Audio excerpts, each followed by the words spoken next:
Welcome to The Explainer. Today we're going to tackle a topic that's, well, pretty crucial for millions of workers and thousands of businesses all across India. We're talking about the rules for overtime. So, if you've ever found yourself staying late at the office or putting in that extra time to finish a project, you've probably wondered how exactly you should be getting paid for it. Well, let's dive right in and get you some answers. You've probably heard this number thrown around a lot, right? Double pay. And yeah, in a lot of cases, that's the standard for overtime. But, and this is a big but, the real story is, well, it's way more complicated.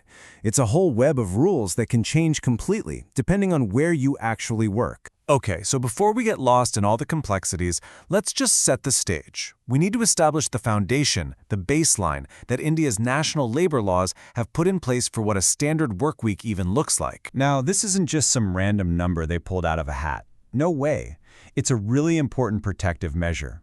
It comes from landmark laws like the Factories Act of 1948, and it was designed specifically to make sure labor practices are fair and to stop workers from being exploited.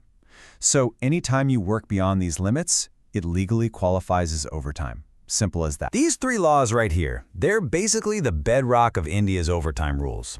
You've got the Factories Act for industrial workers, the Shops and Establishments Act for pretty much all commercial businesses and offices, and the Minimum Wages Act to make sure everyone's getting fair pay. But, as you're about to see, this is really just the beginning of the story. So, those national laws, they give us the foundation. But this is where things start to get, a little tricky.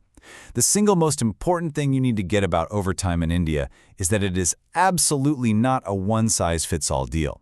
Your rights as an employee and what your employer has to do are fundamentally tied to your location. The best way to think about it is like this. The central government kind of creates a broad framework, but then each state gets to take that framework and build on it.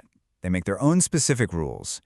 And what you end up with is this incredibly complex and varied patchwork of regulations that businesses have to navigate very, very carefully. Now check this out. This slide really shows you what I mean. The contrast is just stark. Look at the difference. In Gujarat, you can work up to 125 hours of overtime over 3 months. But pop over to Rajasthan, and it's capped at just 50 hours a quarter, and they pay less at 1.5 times the normal wage. Then you have Telangana, which allows even more hours, but they stick to that double pay rate. See? It's all over the place. And you know what? This isn't a static system that's just set in stone. Not at all.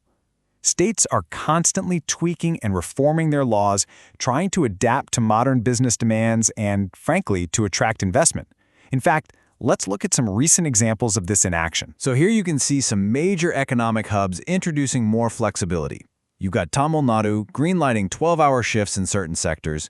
Meanwhile, Telangana and Andhra Pradesh have made specific tweaks for their commercial businesses and their massive IT sectors. The key thing to remember, though, is that even with these reforms, they still operate within that overall 48-hour weekly limit. All right, so you figured out the rules for your specific state, and you know you're owed some overtime pay. Awesome! But the next big question is, how do you actually calculate the amount? It's not quite as simple as just doubling your hourly take-home pay. Okay, now listen up, because this is the detail that trips up so many people. Your overtime pay isn't based on your entire gross salary.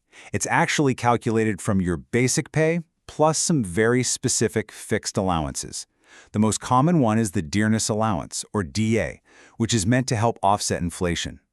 Things like your performance bonus or other incentives, yeah, those are almost always excluded from this calculation. All this theory is great, but seeing the actual numbers makes it real, right? So let's just walk through a quick, real-world calculation to see exactly how this formula works for someone on salary. Okay, let's do this. First, we take the monthly basic pay, so 50,000 rupees in this example, and we add the eligible allowances, which are 7,000.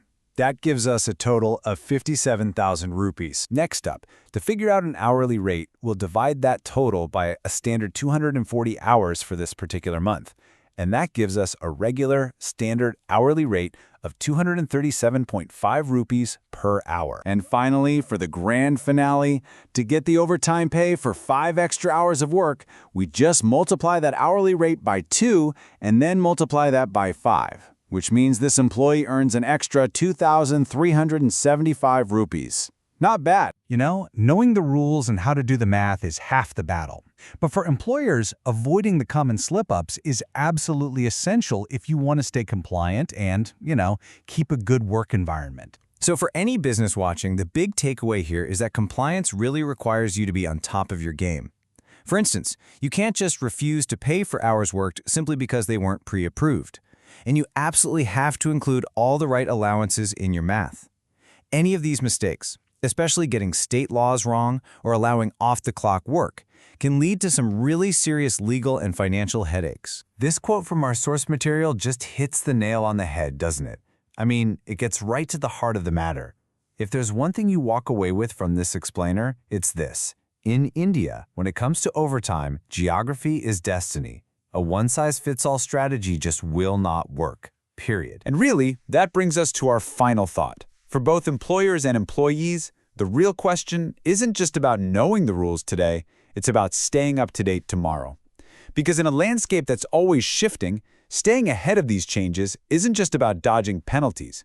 It's about building trust and building a reputation as a fair, transparent, and, well, a really good employer.